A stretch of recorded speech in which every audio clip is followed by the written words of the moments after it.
There's another point I'd like to further address in this continuing thing about the drug saga in Venezuela.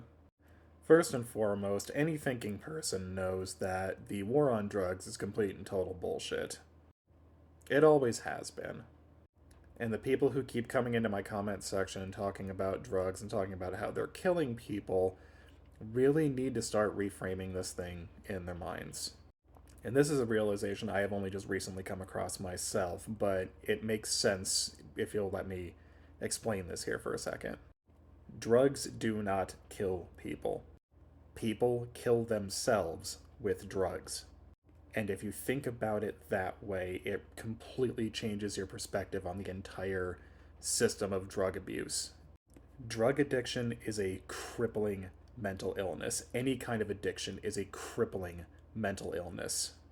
This is not something that people do just for kicks. Dependency on things like alcohol and drugs can be so bad that to completely stop them cold turkey can actually kill you. There is a reason hospitals keep alcohol on standby. It is the withdrawal symptoms from alcohol addiction are so bad that they can actually legitimately kill somebody. There are two sides to drug usage. Yes, there are the people who are smuggling drugs into the country. There are the people who are distributing drugs. There are the people who are selling drugs. Yes, that is one side of the problem. The other side of the problem is the people buying them. Drug smugglers would not conduct drug smuggling if they didn't have a market to sell to. And the reason that market is still so ridiculously high is the stigma around it. People would rather shame those who are addicted to drugs instead of actually trying to help them. People don't go to rehab because they're embarrassed. They're ashamed. They won't get help because they're either ashamed of going or they think that if they go, they're going to end up in jail for some reason. So there was a whole stigma around drug usage and drug rehab. And the attitudes of the people in my comment section are the very thing that is preventing these people from getting help. I do not want drug addicts just thrown into prison to rot. I would like to see drug addicts rehabilitated and gotten back into society and be productive again. But that will never happen with the current American prison system. There is a reason marijuana has not been made federally legal yet. And that reason is so they can still charge people with the crime of possession so they can keep filling prisons. The American prison system has turned into a for-profit industry. And as long as people have hands in the prison system and keep getting money out of the prison system, drug crimes are going to continue to be prosecuted at an alarming rate.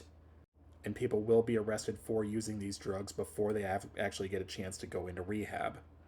If you decrease the stigma, if you stop putting people who are addicted to drugs in prison, if you start getting them to rehabilitation centers, if you start getting them more help, the drug market dries up. People will stop smuggling drugs into the United States if you don't give them a market to sell to. Everybody who is coming into the comment section of my videos and commenting on how I'm defending drug runners for, not being subject to due process has the completely wrong attitude about this stupid war on drugs. Addicts deserve second chances. If you actually give them the proper treatment and get them the help that they need, they can turn their lives around and be productive members of society again. That is a fact, whether you want to believe it or not. The same thing can be said about all crime in the United States. There is always a factor driving the crime. And unfortunately, because of the Judeo Christian mindset that a lot of the United States has, the assumption is that people who commit crimes are just inherently evil. Good and evil as forces do not exist. People who do good things do not have this inherent good force inside of them that is making them good, nor do people who do bad things have this evil force in them that is driving them to do bad. Every single act that is ever committed by somebody, good, bad, or indifferent, is driven by the factors of society around them. If somebody is struggling, if somebody is in poverty, if somebody has limited access to resources, they are going to be more likely to commit crimes. I've mentioned this before. When you make society a struggle over resources like it has become, people will commit crimes. And drug running, drug smuggling, drug dealing is such a lucrative thing because it's something that can make people easy money because the job markets suck right now. People are looking for quick ways to raise themselves out of poverty, which is why drug dealing is so lucrative. So that's another thing you can do to stop drug dealing, to stop drug smuggling, to stop all of these things related to drugs. If you raise people's wages and actually give them a livable income, you're going to see less drug dealers because they're not going to be as dependent on that quick source of income.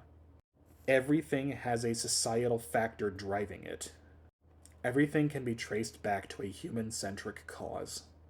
When we stop making society terrible for certain groups of people, those things will stop, or at least dramatically reduce.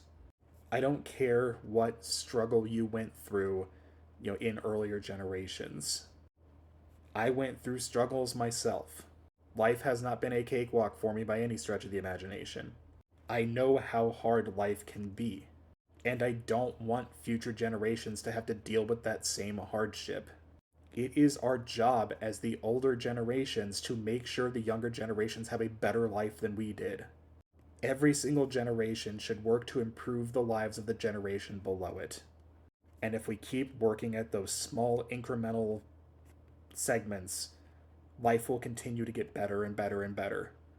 We will obviously never see the full benefits of a better society because it takes several generations for full things to happen.